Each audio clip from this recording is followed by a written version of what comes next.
Jean-Luc Romero, bonjour. Les voleurs de liberté, Bonjour. c'est un pamphlet et tous ceux qui s'opposent à une loi sur l'euthanasie sont vraiment la cible de votre colère. C'est pas qu'un pamphlet, c'est vrai que c'est un coup de gueule. C'est un coup de gueule contre ces voleurs de liberté, c'est-à-dire ces mandarins, ces politiques qui veulent pas entendre les Français. Vous savez, aujourd'hui, nos fins de vie sont difficiles dans notre pays. On meurt seul, la plupart des gens meurent seuls à l'hôpital et souvent dans des conditions d'extrême précarité et difficiles. Il faut savoir que la souffrance est toujours là. D'ailleurs, vous savez, cette semaine, il y a eu une annonce qui nous a fait très peur à la DMD. On va dérembourser les médicaments antidouleurs. Donc on voit qu'aujourd'hui, c'est vrai, il faut pousser à la fois un coup de gueule, et puis c'est aussi quelque part un cri du cœur.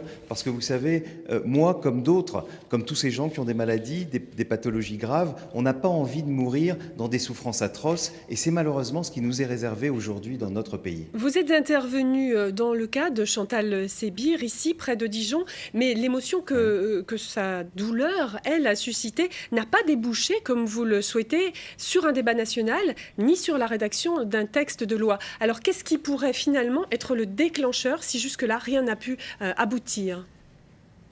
Vous le dites bien, vous voyez, il y a un décalage.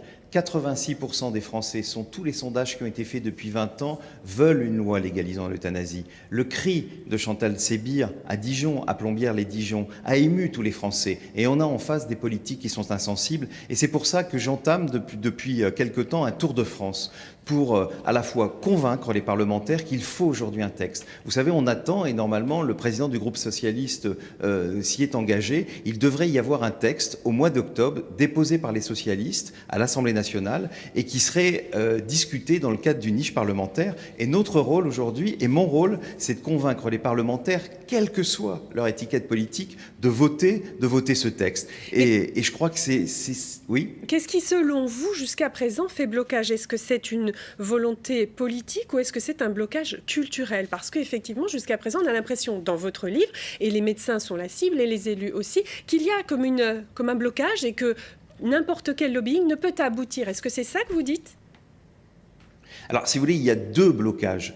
Il y a d'abord ces mandarins, c'est-à-dire ces grands médecins. Je ne parle pas de l'immense majorité des médecins qui vivent la souffrance au quotidien et qui, évidemment, partagent notre demande. Mais c'est ces mandarins, ces médecins qu'on entend sans arrêt à la télévision, qui nous donnent de leçons, qui sont sûrs, qui sont pleins de certitudes et qui sont, en plus, on l'oublie souvent, parlementaires. Monsieur Leonetti en est un des exemples. Et puis, en plus, ce sont les responsables des religions.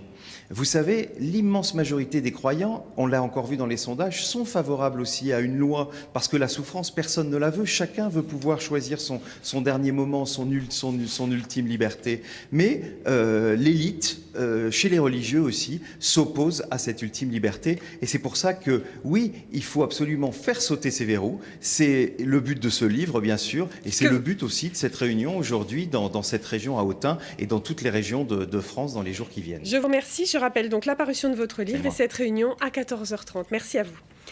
Alors qu'en Saône-et-Loire, 8 personnes sont peut-être atteintes de la grippe A dans différents établissements scolaires, l'école maternelle de l'Abergement-les-Sœurs en Côte d'Or a fermé hier pour une durée indéterminée. 12 de ces élèves pourraient être atteints de la grippe A. C'est la première mesure de